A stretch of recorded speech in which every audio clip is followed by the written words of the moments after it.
ఇంకొకటి ఆ సినిమాలో పులివెందుల్లో కానీ కడపలో కానీ వివేకం గారి మద్దతు లేకుండా గెలవడం అసాధ్యమని చూపించారు.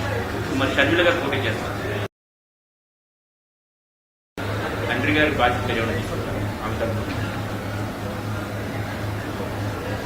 బాధ్యత అన్నది పెద్ద పేరండి, నాకు అంత కేపబిలిటీ లేదనుకుంటాను. నేను చేయగలిగితే చేస్తూనే ఉన్నాను, కానీ అంతంత పెద్ద రెస్పాన్సిబిలిటీస్ చేయగలిగే శక్తి నాకు లేదు.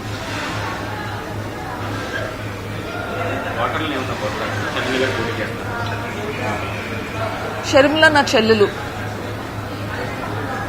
షర్మిల గోల్ నా గోల్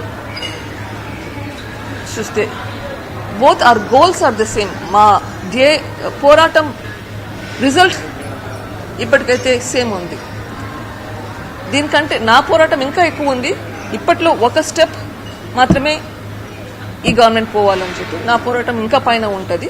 తన పోరాటం ఆ తర్వాత తనకు వేరే పోరాటం ఉంటుంది. బట్ ఈ రోజు మా ఇద్దరికి ఒకే గోల్ అయితే ఉంది. ఓకే, ఆ గోల్ రీచ్ అవ్వడానికి ఏం చేయాలో అది చేయాల్సింది.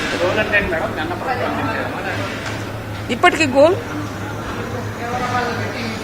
ఫస్ట్ అవినాష్ రెడ్డిని ఓడించాలి,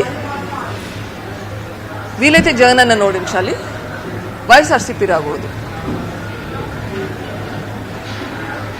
అవినాష్ రెడ్డి ఓడిపోవాలి, అది ఖచ్చితంగా జరగాలి.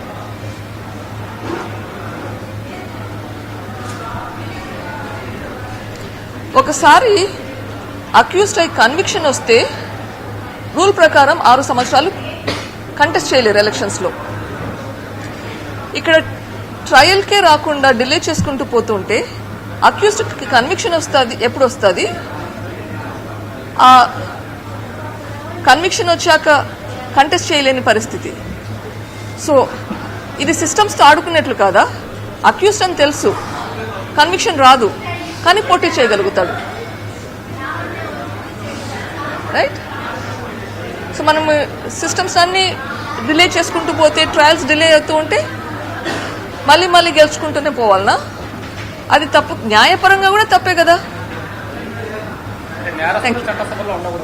ఎగ్జాక్ట్లీ, నేరస్తులు ఉండకూడదు.